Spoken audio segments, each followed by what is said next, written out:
if you want to speak to people's minds, you speak a language that they understand.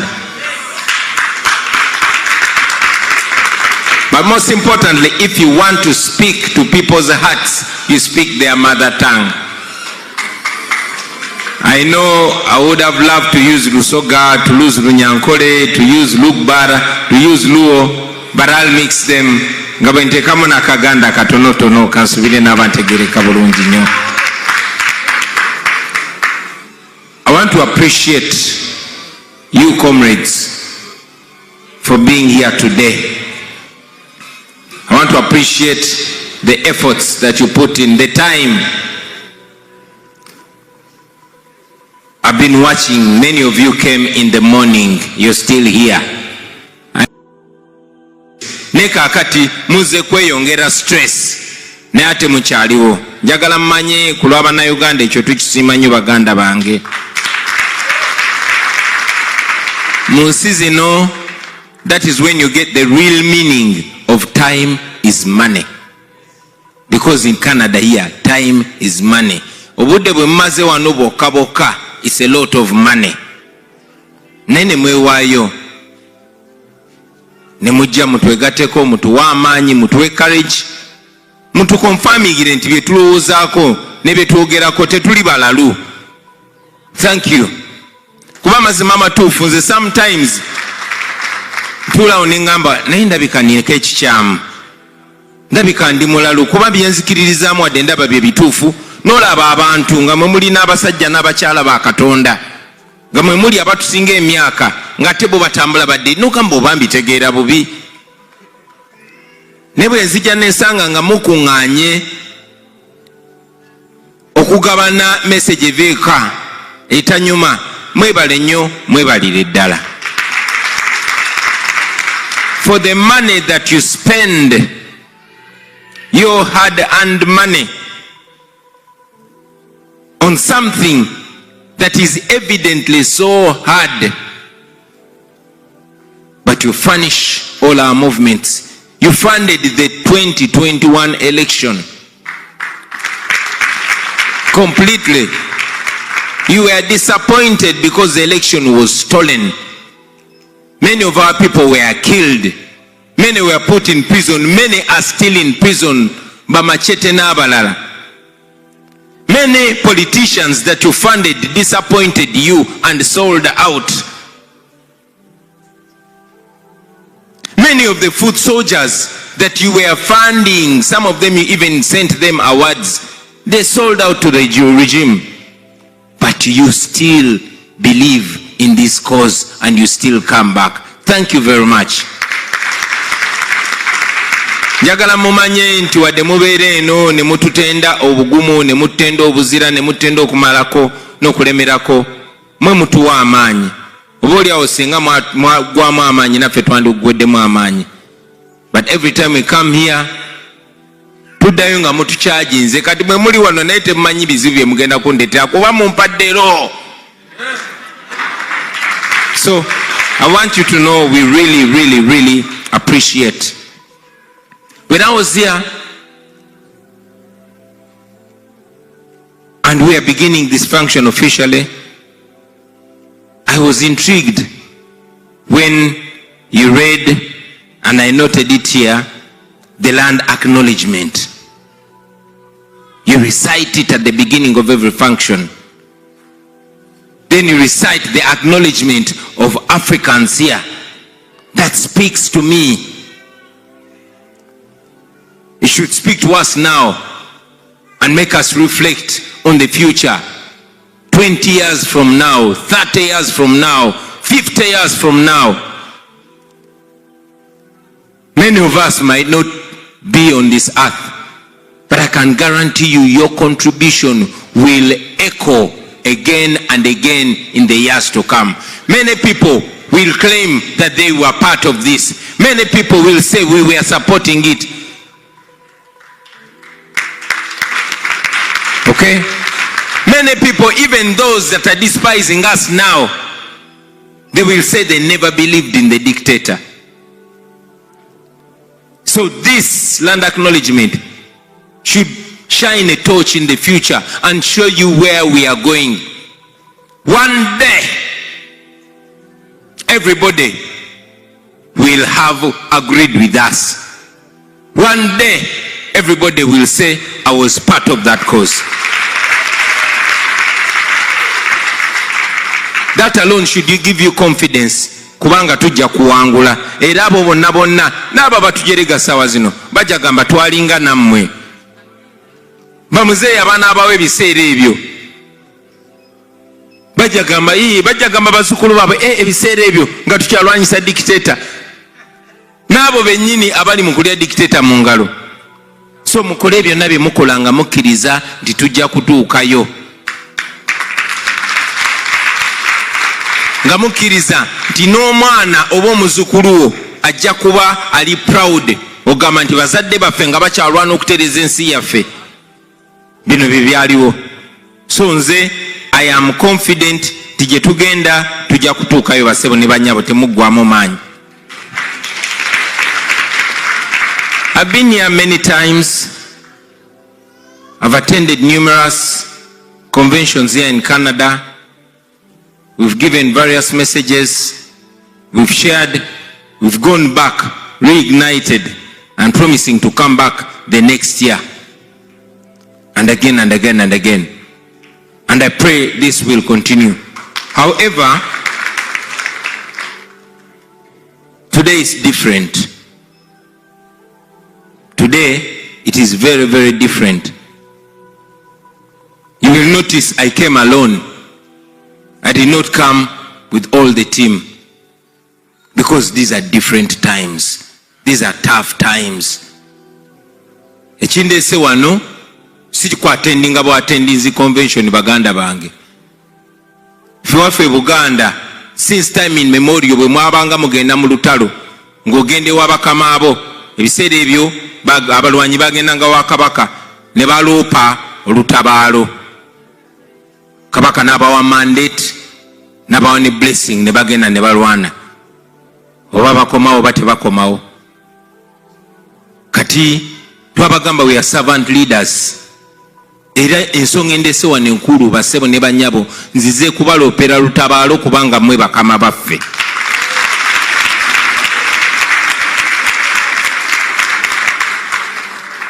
Nzize kubategeeza ng'akulembedde ttiimu egenda mu lutalo lwe tutamanyi ki kigenda kuvaayo naye nga tumanyi kye tukkiririzaamu kiri worth fighting for, kiri worth going to prison for, kiri worth dying for. Era kyenzo bagamba zo bategeeza nti officially nesowolayo neneeyama okulembera ekibiina kya National Unity Platform ku lw'Abannayuganda bonna abanyigirizibwa okugenda mu lukontana olwa 2026, and here we are.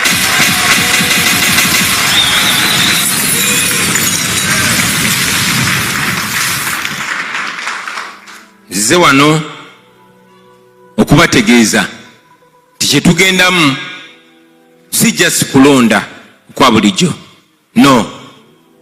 Okuva lwe twajja ever since NUP and our generation rose to the occasion, ne tugamba kati ffe twagala byakujjako Museveni si byakumuvuganya mwate tubeere bu opposition, twagala byakumujjako ate nga bya ddala. You saw what the response has been. We are the only group that has been responded to as terrorists. So, for us, much as we are non-violent, the regime in Uganda is dealing with us like it's dealing with terrorists. For the regime in Uganda, this is not an election, it's not a campaign, it is a military operation. So we are going to war. We are facing an enemy armed to the teeth with bombs and guns and knives and missiles, but we are armed with only the truth and the Almighty God.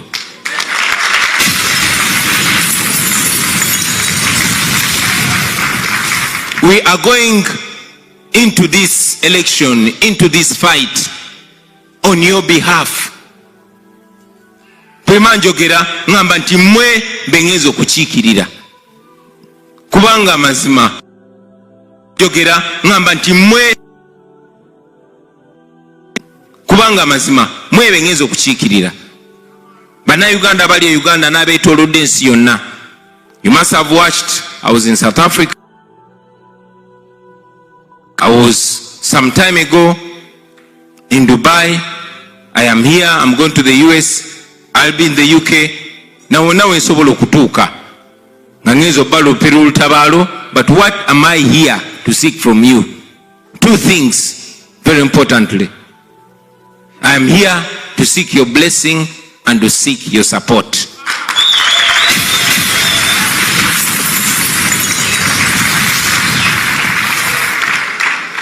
We cannot claim that we've gone to represent you without your mandate. We cannot claim that we've gone to represent you without presenting what we are going to show the people. But most importantly, we cannot claim to represent you without your blessing. So ladies and gentlemen, I am here to pick your blessing and your mandate. Aho tugende tukubagane n'omusajja ate tumuwangule nate.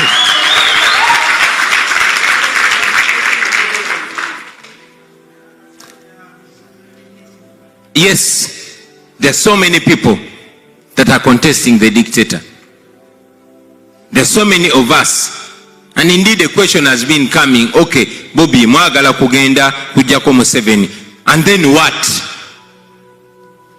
And then what? Kubanga mutugamba, you want to remove a dictator. Is that all? That is not all, ladies and gentlemen. Petwagala okukola byonna byonna, the impediment, the roadblock between us and our dream is that old man namukadde oyo ali e Uganda. Kyekizibu ekiyimiridde mu kkubo lyaffe. Naye ng'okugyawo namukadde, it is only the first step. We seek your blessing to do what? We seek your support to do what? We want to do it in your name, in your representation, but do what?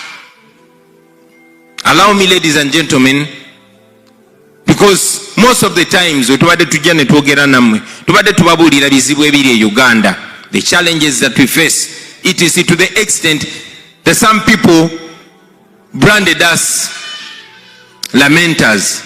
Today I'm not here to lament. I'm not going to remind you of the challenges that we have home because you know them. Majority of you ran away from home. Not because you want, but because of the situation back home. I know many talented people here. Many of you, banji twakula nabo, nga bagezi, nga bali enterprising. Naye mpola mpola mwagenda apo anaga kanjivuga enveewo. Nogamba ono yajja kumalako kanjivuga enveewo. N'omulala. Si business person, si pastor, si farmer, si celebrity, si TV presenter, everybody, gw'osuubira ne gw'otosuubira, everybody. Fena tumaliriza tuvudde waffe. Different challenges. Sometimes we don't even want to be reminded of those challenges. And yes, tonight I'm not going to remind you of those challenges. Because those challenges you know only too well. Everybody has unique challenges, but those challenges begin and end with the leadership that we have back home. Beba byakuterera binakuterera ku bukulembeze. Kubanga obukulembeze bwe bwayonoona byonna byonna. So, bwe tujjako Museveni. Lwaki twagala okujjako Museveni abwe tumujjako, then what? Thank you very much. A better Uganda. What is that better Uganda? What does that better Uganda look like, ladies and gentlemen? Talking about a new Uganda, allow me very briefly to paint a picture of the country that we want to build. And we can build it. The Uganda that we want, a new Uganda, first and foremost, we want that Uganda to be free. To be free, what does that mean? To have a free country. lately, all of you saw that Uganda is now completely under military grip. The military is firmly in charge of our country. Who is the head of the military? Museveni's son. All of you know Museveni's son. Mwena mmanyi obwongo bwe bulowooza. Bajjajja baffe baatugambanga Idi Amin. This is Idi Amin ate nga atamidde. Bajjajja baffe baatugamba Hitler. This is 10 times Hitler. So that's where we are as a country. We want to free our country, to end military rule, to make sure omuntu yenna yenna are enjoying a human dignity, just like it is here in Canada. To have the right to be human beings, ladies and gentlemen, that is what we mean. Tetulina right to kuba human beings, because you can't be a human being when I don't like your attire and I'll send my men and pick you and shave your head and beat you and torture you and do all manner of evil things on you. That's what happens home. We want to end that, and we're going to end it. We want to have a country where everyone is going to be equal before and under the law. Obodi muteso, obodi munyankolo, obodi muganda, obodi mucholi, everybody. That is our mission, and we are going to achieve it. That is the first step, the very first step that we are taking as soon as we take power. Twagala tubeere mu nsingo omuntu tatya kwogera kyalowooza kubanga ajja kunyiiza abo abali mu buyinza abakutte emmundu. Ng'omuntu totya kulaga nti olina amagezi kubanga abo abakutte emmundu tebalina amagezi, therefore bw'olaga nti olina amagezi bajja kulowooza obajereze. That is what we want to change, ladies and gentlemen, and we are going to change it. We want to live in a country. One of my sisters, Rebecca, and I agree with her. We must have a country that has constitutionalism. Lwaki tubeera n'amateeka nga neeteeka gobererwa? Nga bagamba okay, abantu balina obuyinza okulonda. Ne musimba layini omu abantu 50,000 ne bamulonda, omulala abantu 3 ne bamulonda, ne balangirira ow'abasatu nti yawangudde. So we want to change that. We want to take power in the hands of the people and make leaders servants of the people. Ng'omukulembeze ayagala obuyinza alina okujja wano ne yeerereja n'abannyonnyola kyayagala obbakolera, ne mugamba kale tukkiriza, ne mulonda, bw'atakikola nga muvotinga out. Twagala bakulembeze babeere nga batya abantu, nga batya okunyiiza abantu, nga tebasobola kukola bya kisiru. Nga namawanga nga Canada okulaakulana baganda bange. Si nti bano ba Justin Trudeau yani prime minister amwe, simanyi na mumanyi. Ensi zino okulaakulana tekitegeeza nti abakulembeze baazo balungi nnyo, nti oba bampisa nnyo. No. Ne kuba abantu baazo bali so empowered that you cannot bring them nonsense. So we want to empower Ugandans, abakulembeze babeere nga batya abannansi. Nga atya okulya enguzi agamba abantu bajja kunkasuka nga kisoboka. So that is what we want to bring in our country. Ate nga tusobola okukireketawo baganda bange singa tuba tukwataganye ffenna. Nga amateeka ge gafuga kye bayita rule of law. We don't have it back home. Tuwali mateeka tegakola. So that is the first step that we want to do in Uganda. Now having done that, techimala okweyagalira obweyagalizi mu nsi yo techimala. Nga bogenda ku police ekuyamba, that's not enough. Our country is rich, and that wealth must help our people. So ebintu ebitusula ku mutima, ekikulembera kye ky'ebyobulamu. Bannange mumanyi amalwaliro gaffe n'enzijanjaba yaffe nfu. And yet our country is not poor, our country is rich.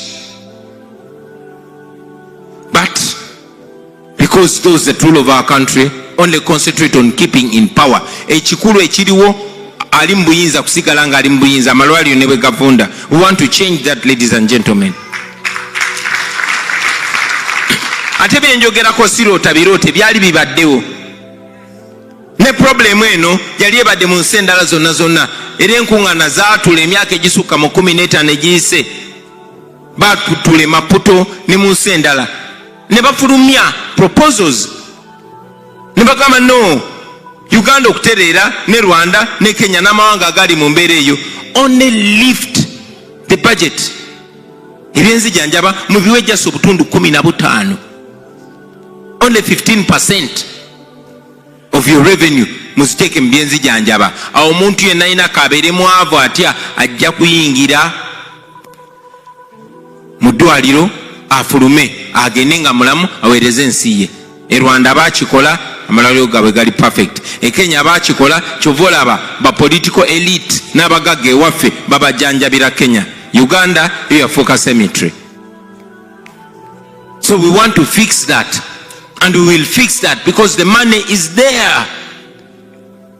The money is there. Twagala okutereeza ebyensoma byaffe. Our education system is a fake. It is old school. It is colonial. No wonder abeesobola bonna bonna tebasomeseza abaana waffe. We want to improve our education system. Number one, kuva ku primary. We've talked about the 4 A's: academics, athletics, arts and agriculture.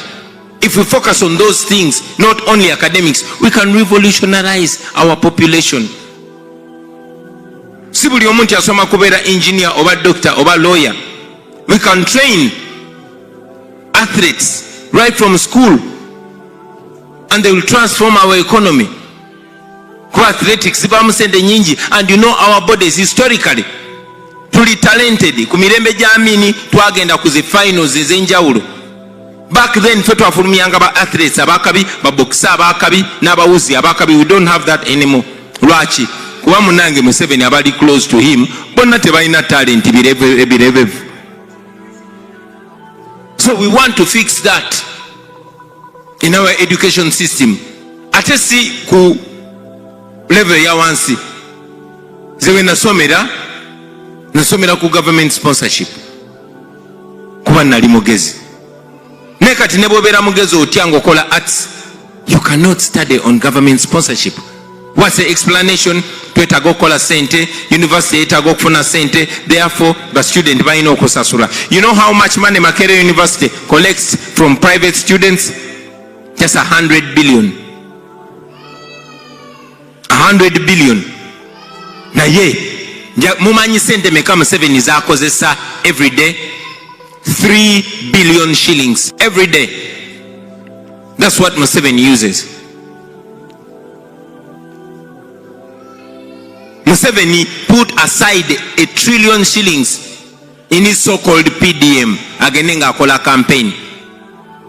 Wetaaga kujjako only 10% ku sente z'akozesa mu PDM. 10% n'oseke Makerere, tewali mwana wa Uganda agenda kuddamu kusasula Makerere.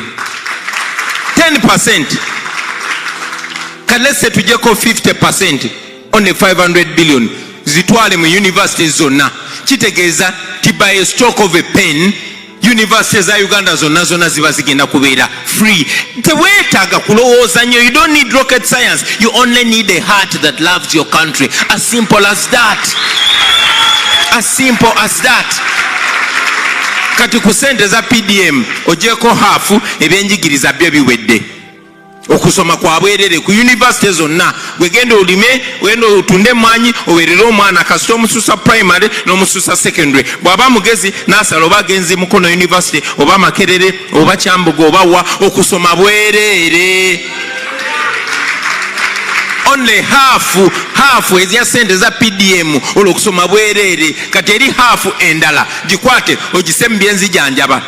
Oteke malwaliro g'emulago ga nkozi gawa era otowe order nga president n'okujjanjaba bwerere. Government esasudde. You get what I mean? Ezo sente weeziri muziraba zezo ze batambula nga bamansa nga bagula banna Uganda. Yes, by that money omaliriza free education, free university education, free health care. Then nodda ku birala, nodda ku nsonga ya infrastructure, kuba amagulu amakubu gaffe namwe mugalaba mafu. Railway yo n'ebyuma babijjamu ne bagenda ne babikolamu scrap. Yes, Mugana Museveni, bino bitubagamba tetuloota biroote. These are the facts. But I want you to imagine kukoko gwe balima ekisolo, singa railway etuukayo, singa enguudo zaabwe ennungi, singa gavumenti ebalowoozaako ne tuinvestinga mu production ne value addition, nga chocolate bamugyeeyo. Imagine amatooke ge balima ekabala eyo wansi singa enguudo zaali ennungi. Imagine ebinyeebwa bye balima eyo Busoga, ebirime bye mulima eyo mu mwamu yonna.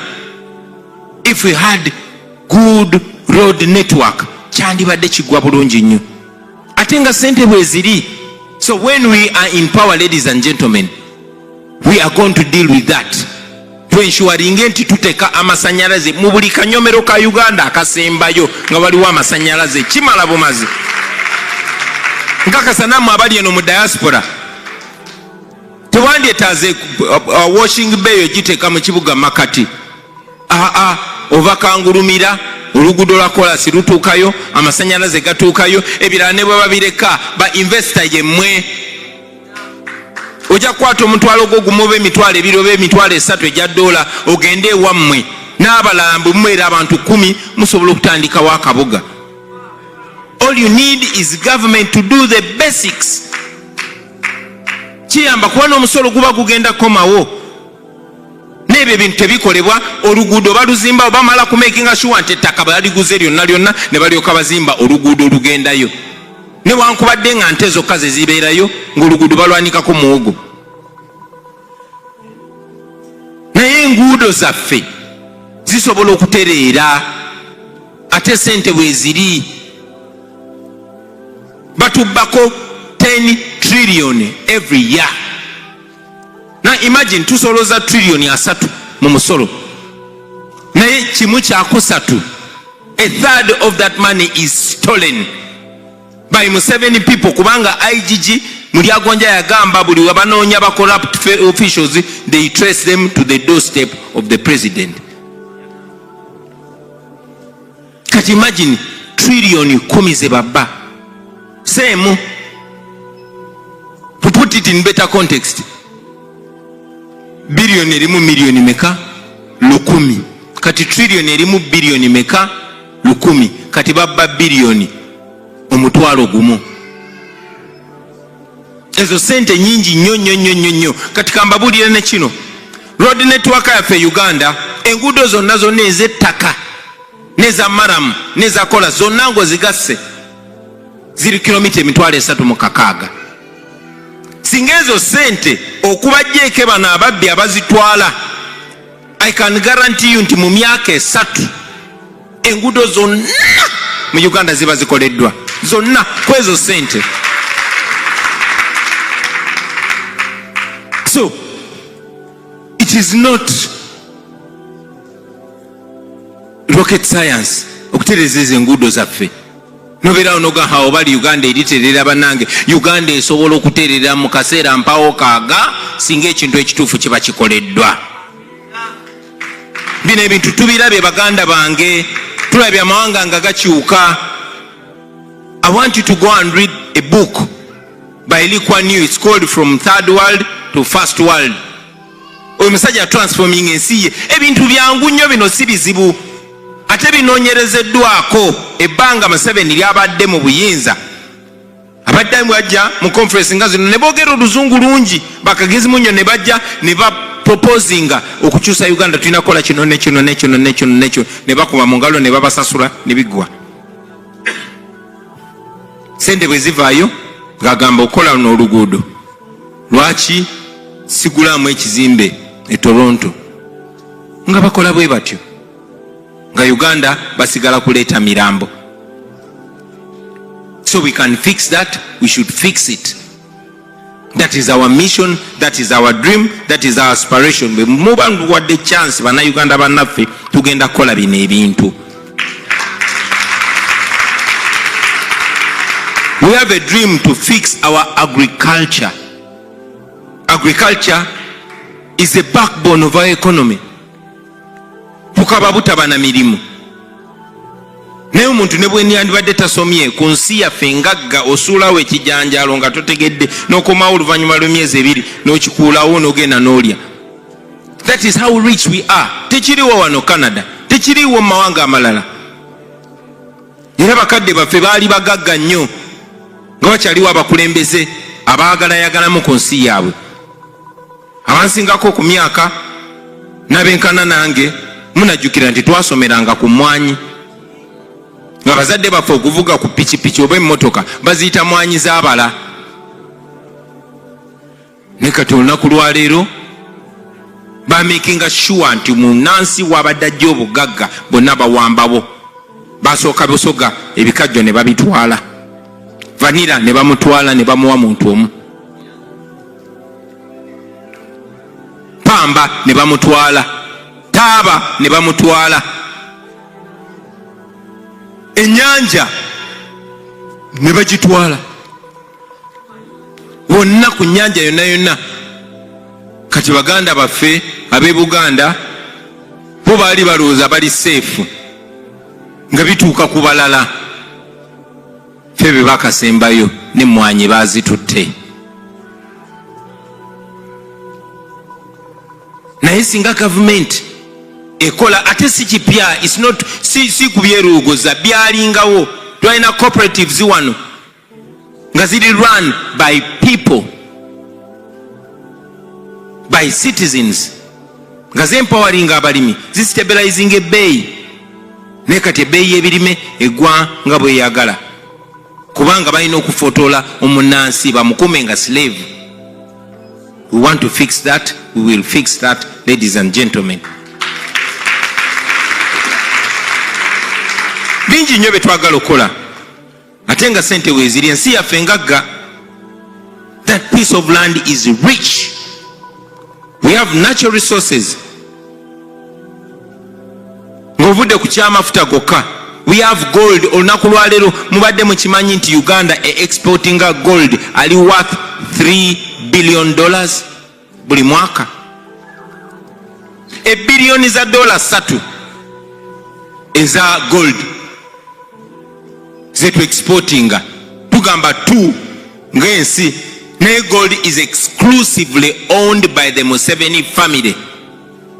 Bwataba Museveni Salimu Sale, bwataba Salimu Sale Muhoozi, bwataba Muhoozi Janet, bwataba Janet Sale, bwataba Sale Sodo.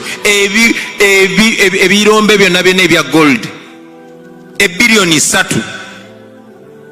Naye nga ku bilioni 3 ezo 40% gold oyo mumanyi gy'ava? Ava mu Kasanda district. Mu Kasanda district yonna tewaliyo yadde n'oluguudo lwa kolasi n'olumu. Nkidamu mu Kasanda district ewava 40% of that gold, almost $1.5 billion. Tewaliyo nadde n'oluguudo n'olumu olwa kolasi.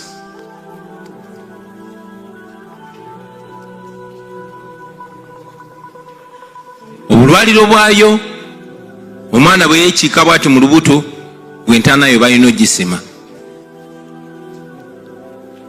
Ebyo ensi gye tulimu kikulaga nti bwe tufumula bano abasajja tutandikirako obwo obugagga. Tutandikira awo. Ab'e Kasanda beyeeyo batandikira awo. Ate kino tekiri Kasanda yokka, kiri e Busia, kiri e Karamoja. Bannange baazudde the biggest gold deposit in the world eri mu nsi yammwe e Uganda. Ne Museveni yoba obugagga bwabulaba alowooza kufuna chemical weapons kulwanyisa bannansi. So tulina okwerwanako to making sure twejjako abo abasajja tutereze ensi yaffe. If we don't do that, mwe abafuna omukisa okudduka e Uganda mujja kubeera nga mutunulira Uganda nga North Korea nga temukyasobola kuddayo ng'obugagga bwammwe bwe bakozesa okubagumaganya ewammwe. So this is to inform you that our country is rich, and this that I'm talking about is not a dream. We can achieve it, and we are going to achieve it. We are going to achieve it because we are not going to give up. We are going to achieve it because it is not only me, but most young people are awakened now. Babimanyi ne kyetwagala okukola. Kyovola Museveni alowooza okunzijawo naye nagahaa naye bwe najjawo Kyagulanyi nga abuusiza abayaaye bangi. So that is the positive side of it. But this dream is real, friends. It is real. Kyetwagala okukola tukimanyi, byetwagala okukozesa weebiri. Ensi yaffe engagga, tetulina kusabiriza nedda. Obwo obugagga Museveni akozesebwa ne gana amawanga amalala agatwetoolodde babeere nga batubba. Omanyi gana amawanga gakozesa ba dictators. It is very, very common in these Western countries. They always use those dictators to plunder the countries. Why do you think? Mulowooza lwaki kanjogere na mu Luganda tebumpulira? Mulowooza lwaki e Cameroon balina Paulo Biya ow'emyaka 95 yeesimbyewo? Amawanga g'e Bulaaya tegali mu mulwanyisa naye gali mu kulwanyisa Traore ey'akamalawo k'emyaka 3. Kubanga obugagga bwa Cameroon bwonna bukola ki? Olunaku lwaleero njagala bategeeza nti America ebadde ng'ewa Museveni $1 billion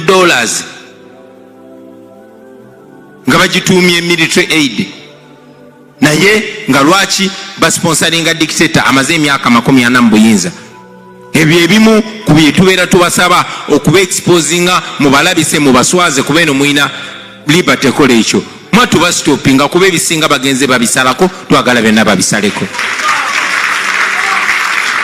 So friends, this dream is real.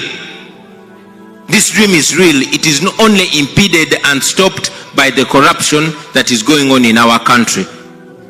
Once we stop that corruption and we allocate our resources to the betterment of our country, we are going to build a country that you will be proud to return back to. Twagala nnyo baganda bange ne foreign policy ya Uganda eberenga eri pro-Ugandan. Embassy ya wano osobola okugendayo ng'oli mulwadde oba ng'olina obuzibu n'ofuna obuyambi. Embassy ya Uganda era zonna embassy za Uganda zaali reduced to playing politics. Kati just balinga ba agent baba dictator. Amawanga amalala omuna Kenya bwe yesange Buwalabu makawuli abana Kenya bameka be bajjamu amawoolo oba be bajjamu ensigo. Makawuli abanyarwanda bameka be bajjamu ensigo oba abatanzania bameka be bajjamu ensigo mu nsi z'Abawalabu. Makawuli abakadama bameka aba Nigeria abatulugunyizibwa. Kubanga ensi zaabwe zifolowinga abantu baabwe. Kubanga munnansi obeera kya muwendo. Ewaffe bw'ova Uganda baba bakuwonye. Naye ate bakugoberera ne gy'ogenze kati baagala bajjako n'omusolo. Era nammwe muterwaneko, I tell you, nammwe bajja tandika obbagerekera emisolo ate bagibajjeko. So twetaaga okubeera nga tuli bana Uganda nga wonna wooli oba oli Brazil oba oli Canada ng'ensi yo ekulowoozaako.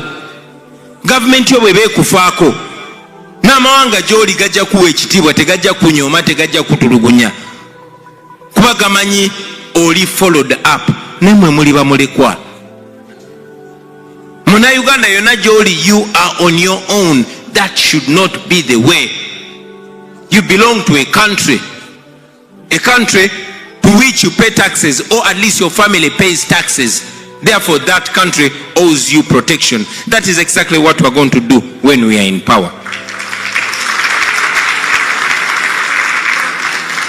So twagala ebintu bikyusiza ddala baganda bange, twagala okutereza ensi yaffe n'ekifaananyi kikyuke. N'ebyo byonna byenjogera era mazima bikyafaanana ng'ebirooto naye tubituukako bitya. Where is the pathway to that area? Pathway zaali bbiri era zibeera bbiri always. Tuyinza okusalawo ne tugamba kati tukwate emmundu tugende tubakube. Tusobola okukwata emmundu ne tugenda ne tubakuba? Tetusobola. Tuli bato, tuli bangi, tuli banyiivu, tuli baavu. We have nothing to lose. Byo biridde embuto zibiri mu mannya. So if we chose violence, we can open war on them and kill the hell out of them.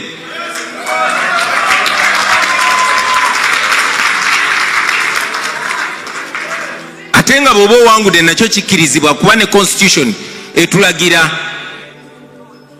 nti bannayuganda balina eddembe okukozesa enkola yonna okugyawo gavumenti eri unconstitutional, eya Museveni eri unconstitutional. So ne bwe twandipiikinze byakulwanyisa twandigenze ne tumulwanyisa ne tumuggyako. But we chose not to go that way. We chose non-violence. Lwaki twasalawo ekyo baganda bange? Banjagala nnyo ne nkimakinga clear kuba mbeera n'abavubuka bangi ne bagamba Bobi ffe twakuwagira kubanga oli mubanda. Twakuwagira kubanga osobola okutowa order n'ogamba bufala tugende tubunyalise ne tubukakkanya. Naye mbagamba baganda bange tetukwata byakulwanyisa kubanga violence ezala just violence.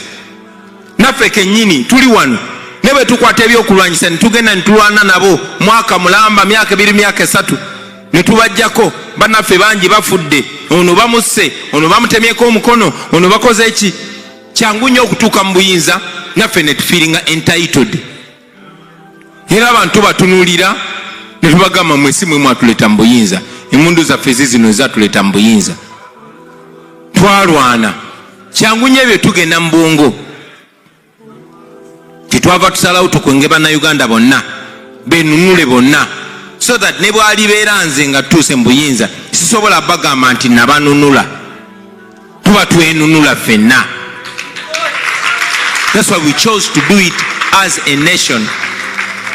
Number 2, guno omulembe gwakyukamu si gwe guli gu 1980.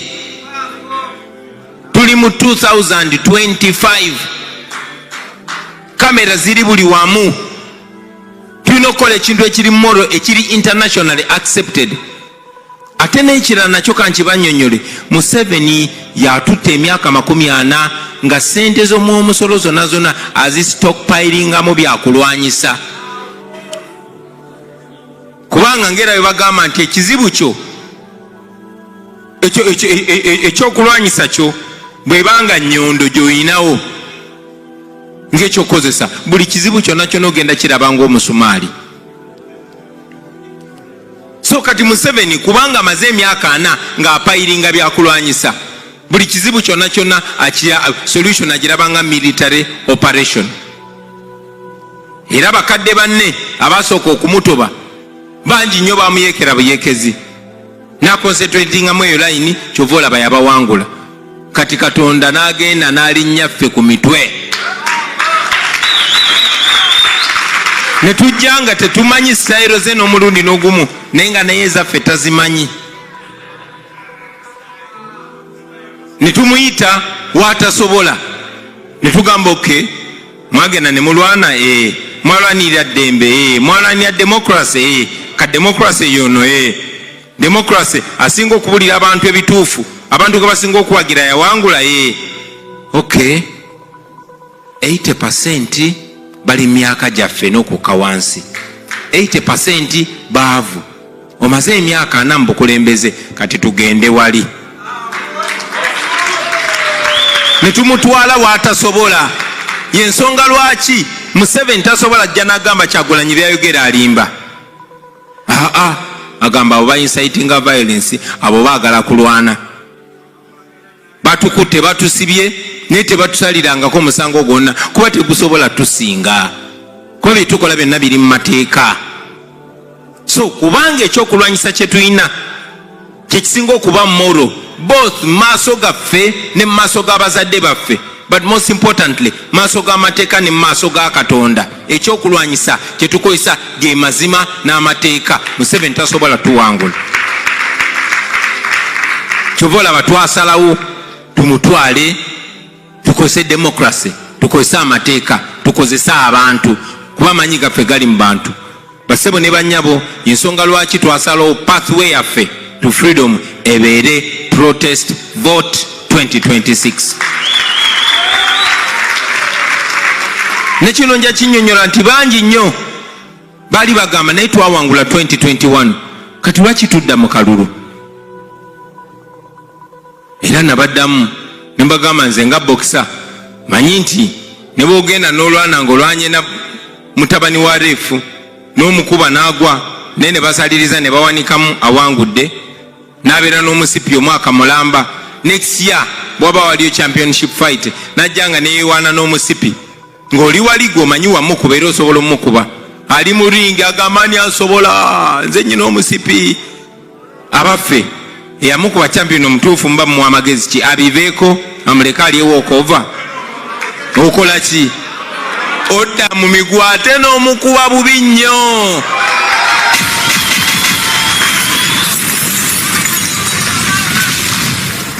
Yensonga lwaki neewaayo basebo ne bannyabo ne ŋŋamba oyo fala musobola ate nga kituufu tumusobola. Nesinza musobola nze ng'omuntu nze mwewulira naye nyina kubeera nga ndi nammwe kuba amaanyi gali mu mmwe basebo ne bannyabo.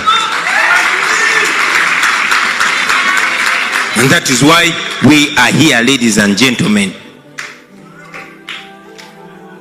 But that protest vote is not only about the presidency. This is not a contest between myself and Museveni. We are fighting a bigger monster called Musevenism. Kuba Museveni alina bangi nnyo abamulya mu ngalo. He has messed up right from LC1. And gladly we have this opportunity of an election. And we've spent the past 5 years, ladies and gentlemen, galvanizing our leaders, preparing our leaders, because our plan is not just one day. It's not just 2 days. It's not just 1 year or 5 years or 10 years. It is a program that goes on and on and on. It does not stop with one person, myself, no.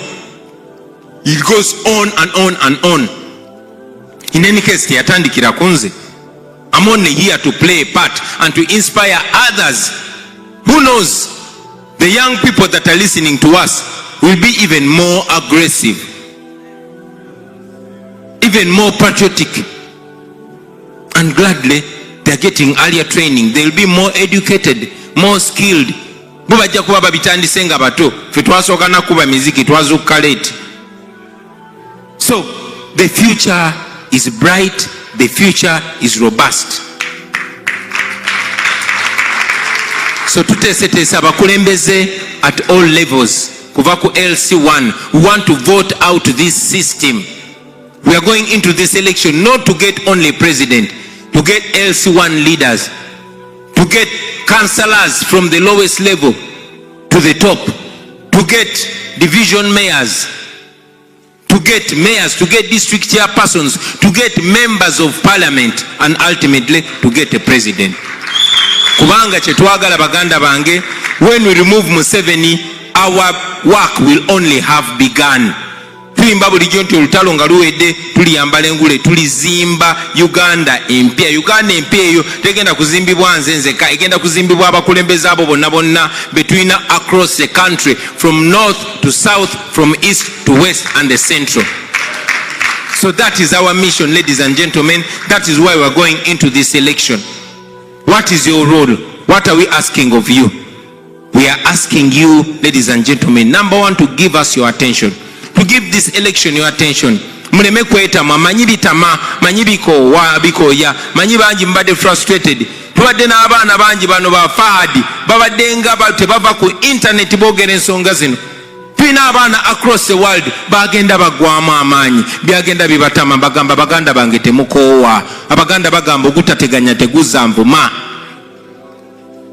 Although it seems as if impossible, ne Mandela tugamba it seems impossible until it's done. Abadugavu balwanyisanga slavery kyasiminganga ng'ekiri impossible. I mean babajje wamwe ne babateeka ku kyombo ne babaleeta mu nsi z'abazungu. Buli wootunula muzungu oyinza otya okwetaasa. Bangi nnyo ne bagivinga up naye abatagivinga up bawangula slavery yaggwawo. Colonialism abazungu bwe baali batufuga nga tulaba abagezi nnyo ne Katonda bamuleetedde mu kifaananyi kya muzungu oyinza otya okuwakanya omuntu afaanana nga Katonda. Naye munnange colonialism yaggwawo ne kati ate bano abadongo abaali bayambala lugabire. So we can win. Don't give up, my brothers and sisters. Don't give up. Today I'm here to charge you up okubasaba musituke mukumakalira ako mutaninge ensi. Turn all the cameras on Uganda. Democracy dies in the dark. Create as much attention about home as possible. Kubanga abana gye bali balwana abana tebapoye kuba bamanyi we either fight or we die. But we need you. We need you to be involved. Give your attention at home. Be involved. Spread the message on your social media. Temukowa baganda bange. Yemwe bagezi baffe. Yemwe bagezi baffe. We look up to you. You are in a safe zone. Osobola okwogera byonna byoyagala. Osobola okweexposinga byonna byoyagala. Let us do that. Abali e Kampala, they can only go do so much, but here you can do much more. Please do it, ladies and gentlemen. We can change our country. Get involved. Ekirala nga maliriza njagala basaba, please unite. Please unite. Thank you very much. Before I go ahead, I've been asked and I will oblige. My brother told me, please remind them at the end of the speech that if the reasons, I'll remind them at the end of the speech then. I'm glad I read the top. Mbasaba mu unitinge. Abasibe okulwanira mu komera libera bbula lya magezi. You need to unite. You have the same problem and you have the same solution. The rest are only details. The challenges you face here, the way all of us from home, obozoli professor, obozoli wa boda bimutuuka wano ensi esooka mwenna ne ba shrinking ne bateeka ku level. Ekyo njagala kibajjukize baganda bange ti tulina ffenna okwegatta kuba buli omu alina role, buli omu alina purpose, ate buli omu alina importance. Please unite. Don't be divided along tribal lines, along religious lines, along class lines. Unite. There's going to be so much effort to disunite you, including the regime investing in that disunity. But please, please, please unite. Work together. Let us push together. Tuliyombanga tumaze okujjako dictator. But now we have a bigger war to fight. It's very, very important to unite as Ugandans. Please spread the message as far and wide as you can. Help organize. We appreciate your fundraising. Mwebale nnyo mwebale ddala to supporting ne sente zammwe. Naye si kya sente kyokka. Bangi kummwe musobola okuorganizinga remotely. Kati nze kambabulira abaana abamu tiimu ezimu ezekumamu ogutaaka nga bankuteruuka. Abaali ba coordinatinga nabo baali eno mu diaspora. Muzimbe eggaali. Beera n'eggaali yo oba oli Canada oba oli America nga tosobola kuba ku ground. Olinayo abaana b'osobola okuwuliza bawulize. Ate mwe musoba n'ebitabo obwogama gwe genda waneeno okole bwoti bagendeyo bazoganye. Byenjogerako mubimanyi lwaki munjogezayo ebintu. Osobola okubeera eno gwe n'otuma enjukizo nimbe wamabbini. So whatever you can do, do it. musobolera ddala mu diaspora okukola kye musobola. You can coordinate, you can organize, and you can facilitate the people that are doing the good things down on ground. Finally, njagala obajjukiza eno si nsonga ya Bobi Wine, eno si nsonga ya politician yonna, eno nsonga yaffe ffenna. Temulinda busajja buno okunyiga mulyoke mukole kye mukola. Temulinda kutemula bantu musoke mukole kye mukola. Mutukozese nga tukyaliwo baganda bange. Let us do what we must do. Fahad send me this and I will read it. If the reasons that made you join the struggle are weak, the reason that will make you abandon the struggle will be even weaker. Wow. Ensonga eyakuyingiza struggle bwibanga nafunga walengerayo kyana nga kibigula noga kanyingire struggle, then ensonga ejja okujja mu struggle naye ejja kuba nafu. Naye ensonga eyakuyingiza struggle bwe yakwagala gwanga lyo, bwe yakwagala kukyusa nsi yo, bwe yagala kukyusa bintu forever, then ensonga ekujja mu struggle nejja kuba nene. Ate sirawo nsonga ekujja mu eno struggle, because this is a life of all of us. Banange kamalirize nga mbebaza mwenna olabiki bye mukola nga mbazaamu amaanyi. This seems like a dream but it's going to happen. I have no doubt. Kati nze kambabulireko Museveni ne bwagula bonna naffe abali wana bakulembeze nakera ku makya nga abaguze nga betwogera temukyabitegeera. Ayi Bobi tukolera sibitegeerere. Bannayuganda bajja kwenunula, bannayuganda bajja kwenunula. Naawe ali eyo ngolooza nsobola bivaako Uganda n'eyimirira. Bannayuganda bajja kwenunula. Abasinga obungi kati abaheadinga struggle eyo emyaka